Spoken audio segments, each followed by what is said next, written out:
Thank you. All right. Good afternoon, everyone, and welcome to this meeting of the Metro Outer Development Assessment Panel. I declare the meeting open at 1:01 p.m. and I acknowledge we're hosting this meeting on the traditional land of the Whadjuk people of the Noongar Nation. We acknowledge the Aboriginal people as the traditional custodians of Western Australia, pay respect to elders past and present, and the ongoing connection between people, land, waters, and community. The meeting will be run in accordance with the DAP Standing Orders 2024 under the DAP Regulations 2011. The meeting is being recorded and live streamed on the DAP website in accordance with Regulation 42A of the DAP Regulations. Panel members may refer to technical devices throughout the meeting to assist them in considering the information before them. Take the opportunity to introduce the members present today. My name is Dale Page. I'm your presiding member today. To my left, I have Eugene Coltaz, Deputy Presiding Member, and Heidi Herget, Specialist Member. And online, we have our local government member from the City of Wanneroo, Councillor Jackie Huntley. Item 2, apologies. We have an apology from Councillor Bronwyn Smith from the City of Wanneroo. Item 3, noting of minutes. Minutes of all previous meetings are available on the DAP website. Moving now on to Part B, the City of Wanneroo. Item 1 is declaration of due consideration. Panel members need to have considered all the documentation contained within Part B of the agenda and the Part B related information. Could I please confirm by a show of hands that members have considered all? Thank you. Item 2, disclosures of interest. I have received an impartiality interest from Councillor Bronwyn Smith in relation to this item. Councillor Smith has been in correspondence with the property representative regarding a community mural, and given this, Councillor Smith has recused herself from the meeting and I have supported that. Could I check with you, Councillor Huntley, has this application been before you at a briefing or a meeting? No? Okay. I haven't received any other disclosures of interest. Do any members wish to make any declarations of interest in relation to the item? No. No? Excellent. Moving then on to item 3, our Form 1 DAP application, 3.1 Lot 4002, number 282 Boulevard, Butler, recreation private, gym and motor vehicle wash, DAP number 25/02934. We have one presenter on this item today, Alessandro Stagno from Apex Planning, speaking in support of the proposal. Alessandro knows the drill well enough by now, but in case there is anybody watching online, in accordance with our standing orders, presentations are generally limited to 3 minutes. We've read everything that the presenter has provided, so he will be encouraged to focus on the key points that you want to get across in the designated 3-minute time frame, and we'll be able to ask you questions afterwards. And your 3 minutes starts when you're ready. Thank you very much, presiding member. Good afternoon to all. I don't think I'm going to need 3 minutes. Just a quick deputation to say that we've reviewed the city's RAR. We have no comments or issues on the city's recommended conditions. It's an appropriately located site within the district centre of Butler to accommodate the proposed uses. The car wash component is located on the western side, which aligns very much with the 24-hour service station, which adjoins it on that boundary. The recreation private gym is on the eastern side of the site, which very much aligns with the gymnastics centre, which is also approved as private recreation on the eastern boundary. There's a comprehensive suite of expert assessments that support the proposal and demonstrate compliance and acceptability. The planning assessment within the city's RAR is appropriate and very well thought out, and no concerns from the applicant's point of view on that point. More than happy to answer any questions that the panel has on the matter. Great, thank you very much. Councillor Huntley online, do you have any questions of this presenter? Sorry, I have one question. On condition 19, are you happy with the 7 days for removal of graffiti, or would you like that just the 7 days to come off that?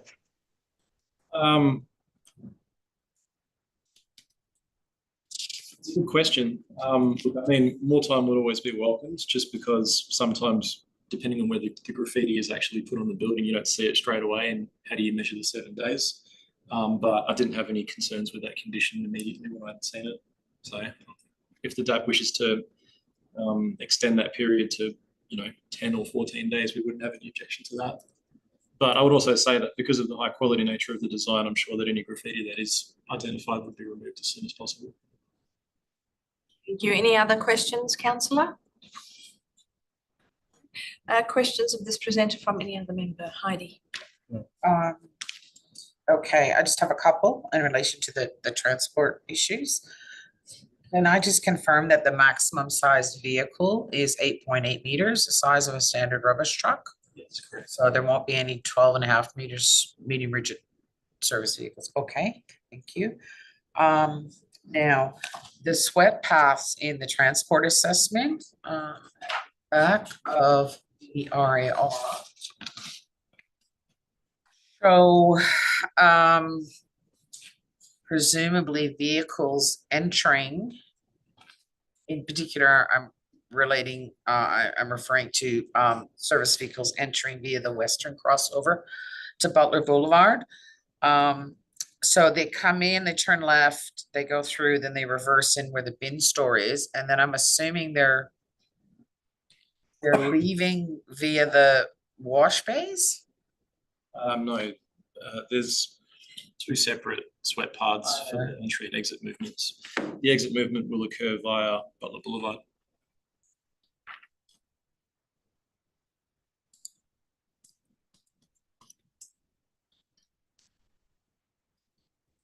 Okay, there's, I only see an entry movement. Page after the Page after. There's no permeability between the car wash and the gym elements though, are there? Is there? Sorry, do you mean between the car wash? Okay, so if you come in via the western crossover and you go through the wash bay, say you're just a vehicle, you're going through the wash bays, you're actually traveling from west to east, and you exit via the eastern crossover. Okay, so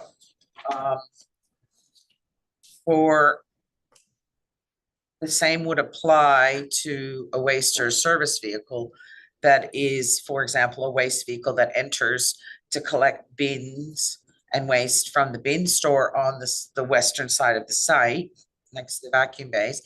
They come in, they reverse, they come in, they go sort of from north to south, and they reverse in by the bin store.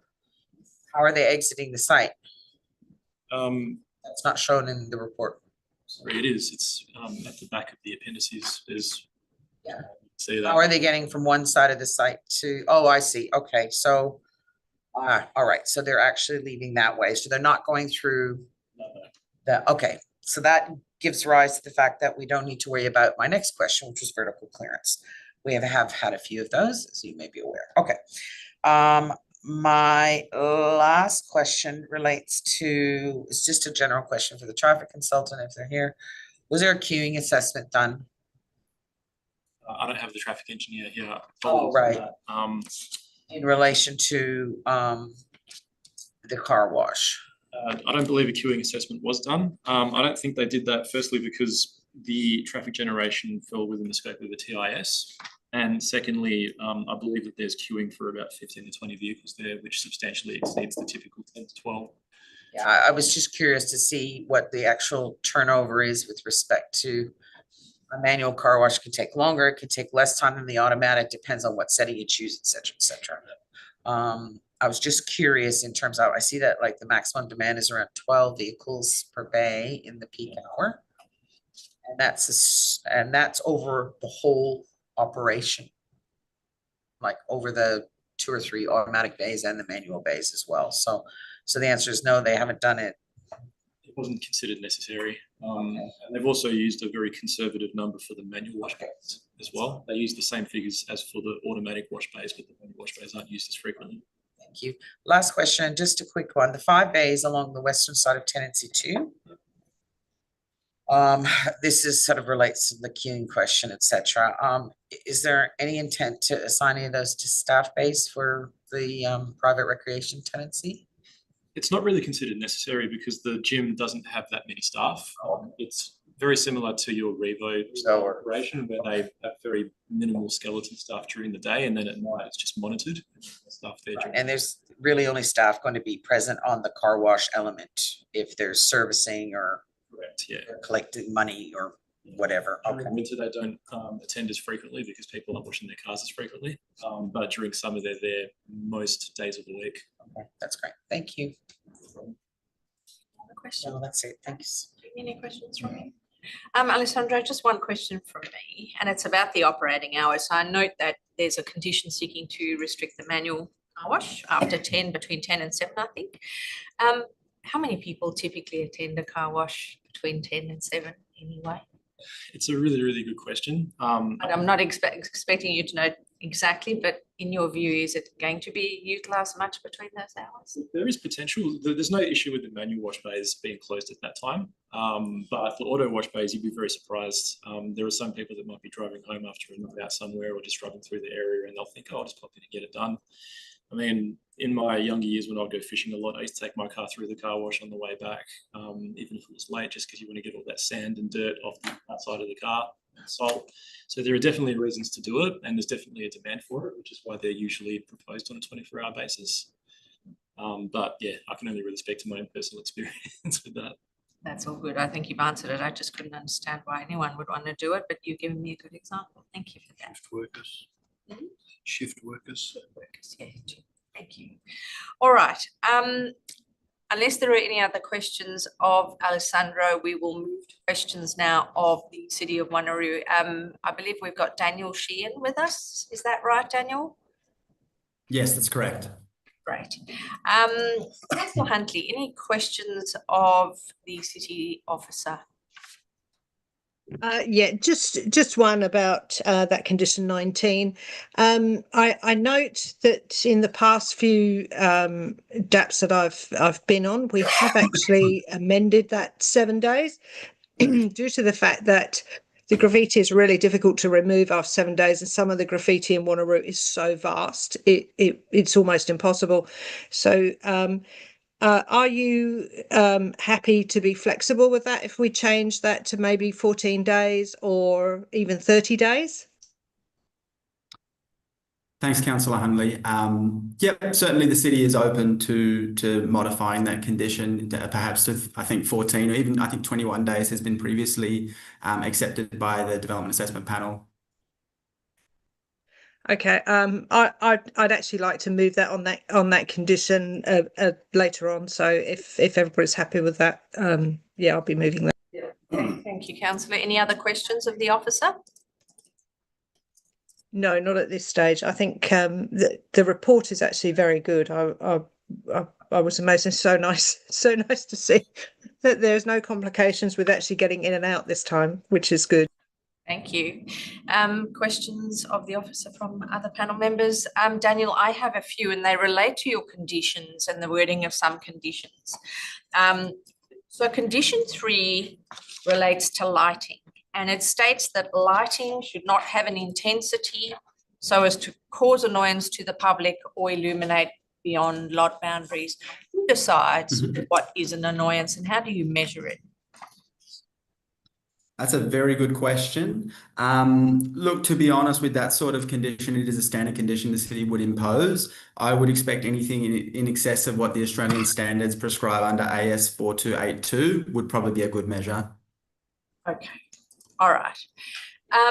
Condition 8 requires, this is my regular condition, requires the development to be finished in accordance with the approved schedule of colours and materials. What happens if the owner or operator wants to change those at some point in the future? Would they have to come back through a full DA process? They wouldn't necessarily need to go through a full DA process. I guess via the regs, there's the opportunity to consider it as a minor modification to the approved plans, assuming that it doesn't substantially result in modifications to the proposal. Certainly, I guess the condition is worded as such that the schedule of colours and materials can actually be modified prior to the lodgement of a building permit. So there's still that flexibility should the DAP resolve to approve the application today. Okay, thank you. Condition 9 requires planting and landscaping to be carried out to the satisfaction of a specific staff member. Is that intentional, and why not just the city of Wanneroo?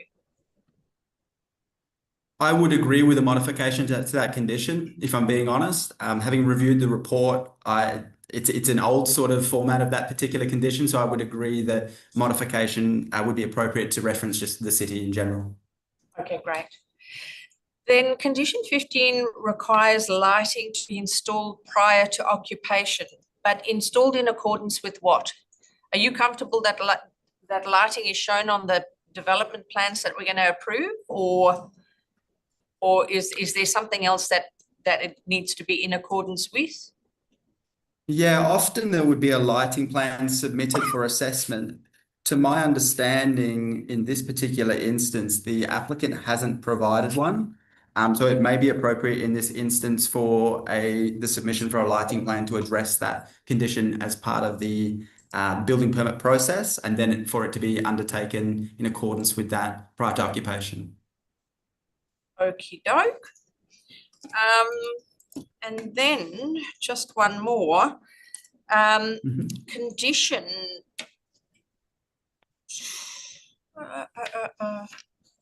condition 20, which relates to submission and approval of a construction management plan.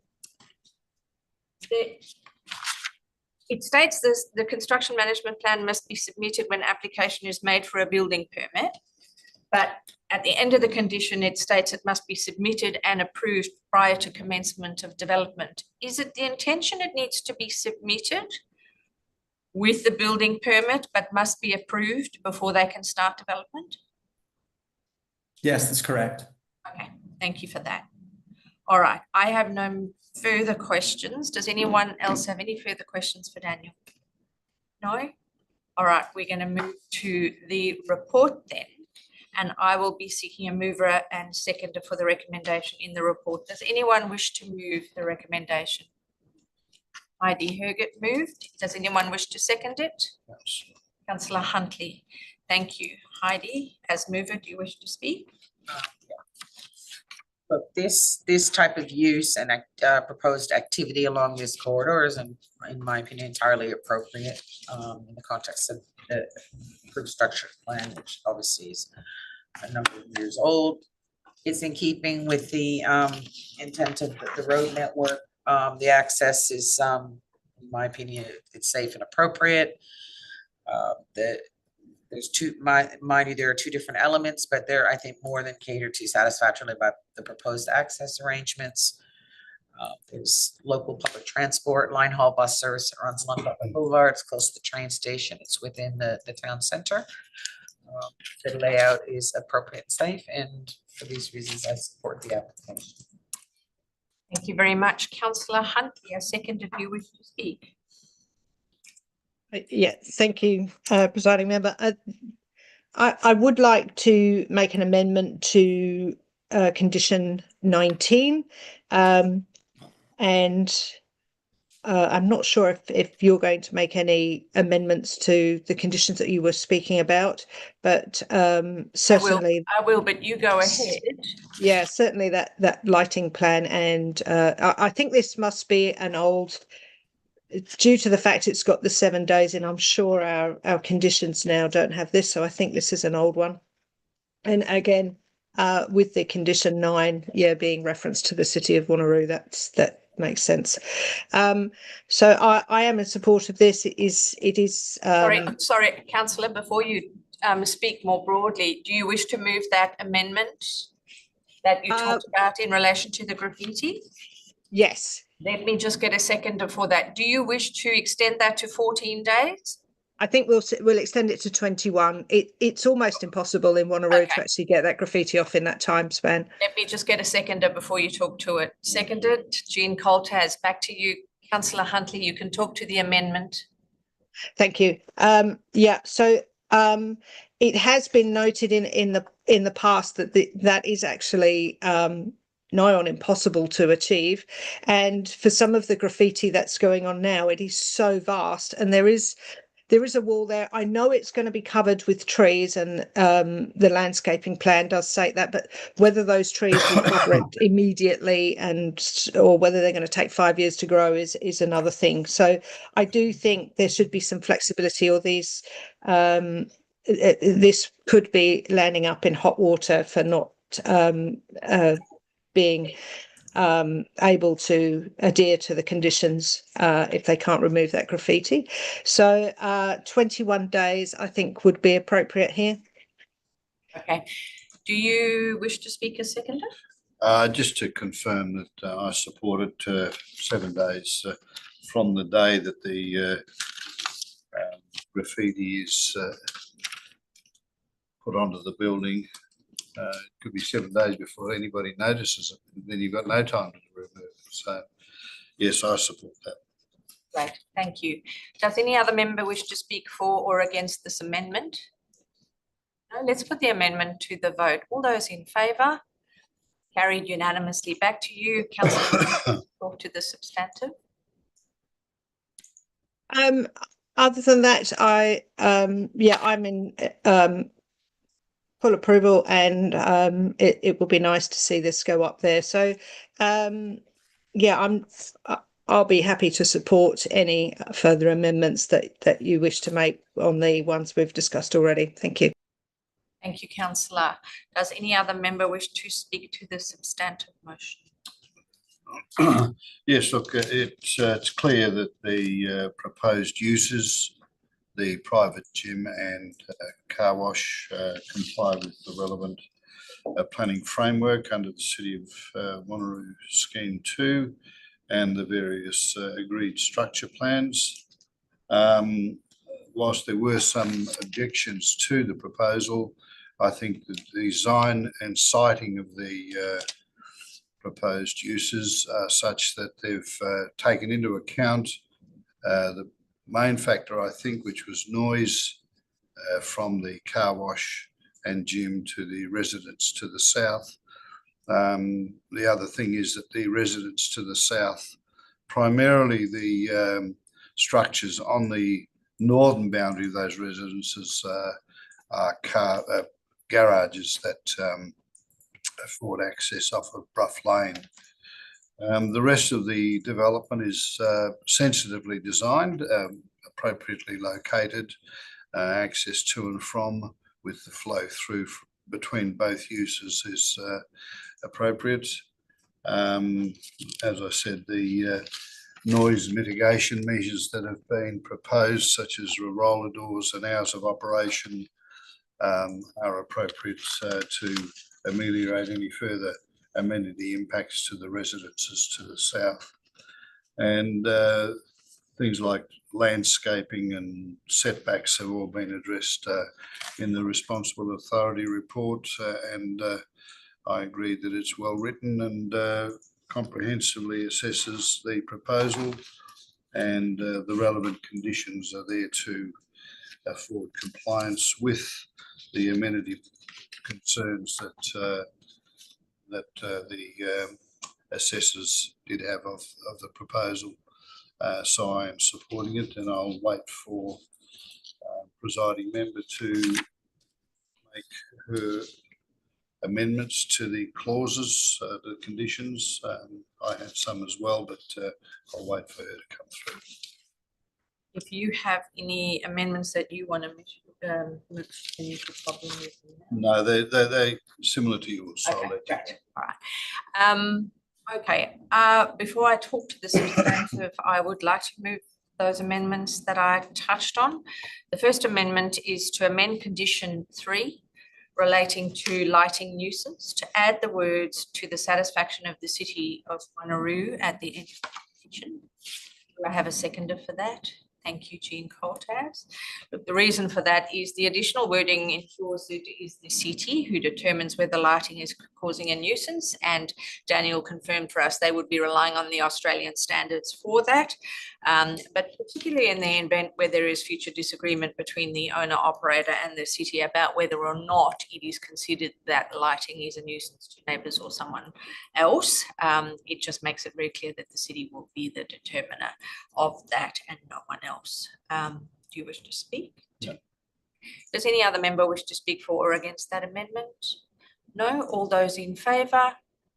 Carried unanimously.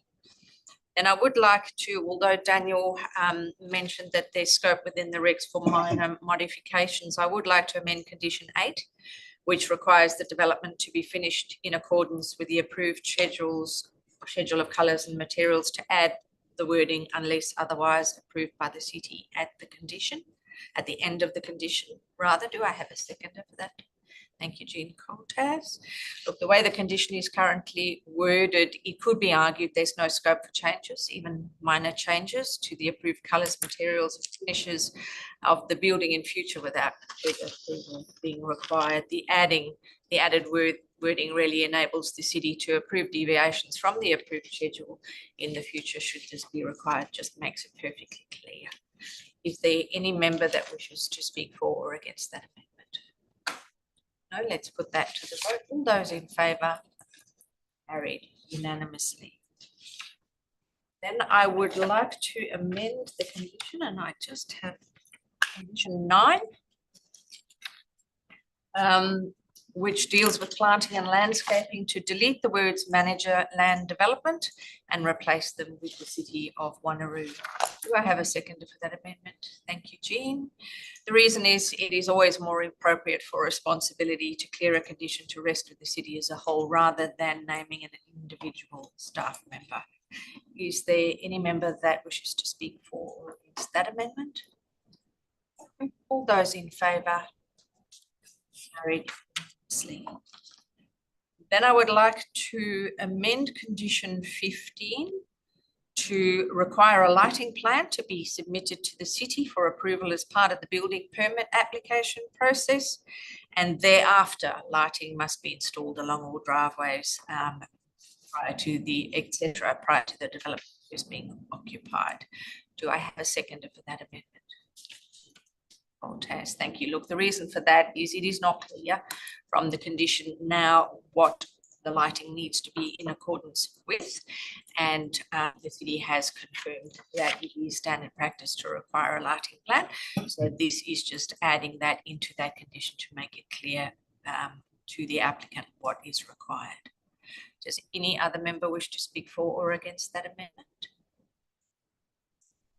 No? All those in favour? Carried unanimously. And then I would like to amend condition 20, which relates to submission and approval of a construction management plan, to delete the words submitted to in the second last sentence. This will remove any confusion about when the plan needs to be submitted. It would then need to be submitted with the application for a building permit, and it would need to be approved by the city prior to commencement of construction. Do I have a second for that amendment? Thank you, Heidi Hergele. The reason is the condition is currently not clear exactly when the construction plan, management plan needs to be submitted. Does any other member wish to speak for or against that amendment? Could I just ask the wording be read out again? So, condition 20 then. Sorry, it's just the word submitted to. Oh, okay, Yeah. right, clarified. All good. Thank you. Great. Let's vote on that amendment. All those in favour? Carried unanimously. I'll revert to the substantive motion now. I too am happy to support it on the basis it's a straightforward proposal that aligns with the objectives and the provisions of the underlying planning framework, largely supported by the city's design review panel, subject to certain issues being addressed. And the city's report outlines that those of it addressed through changes to the proposal or the plans, or will be addressed via conditions of approval. I do note the objections received from some nearby residents and that their key concerns relate to traffic, noise and prevalence of similar uses in the area. This panel can't reasonably refuse an application because of the prevalence of similar uses in the area, even if we wanted to. Also, the traffic impact statement submitted with the application demonstrates there is sufficient capacity in the surrounding road network for the traffic that would be generated by the development. And this was designed and modelled as a commercial centre, so it should be able to accommodate that traffic. I acknowledge the concerns about noise, but I do accept that the design of this development and the level difference between the site and the adjoining neighbours will mitigate any noise impacts from the development. Also, the conditions recommended by the city will assist greatly in ensuring the proposal meets the requirements of the noise regulations, and if for some reason that does not, it gives them recourse to address those issues. So happy to support. Heidi, as mover of the motion, do you wish to close? No. No? Nothing further. All right, let's vote on the substantive motion as amended. All those in favour? Carried unanimously. Moving on with our agenda, item 4 is Form 2 DAP applications. We don't have any for Wanneroo today, and neither do we have any Section 31 SAT reconsiderations. Part D are the business SAT applications for the DAPs. For all the DAPs are listed on our website, and none of these currently relate to the City of Wanneroo. With that, I close the meeting at 1:31 p.m. and thank everyone for attending and contributing.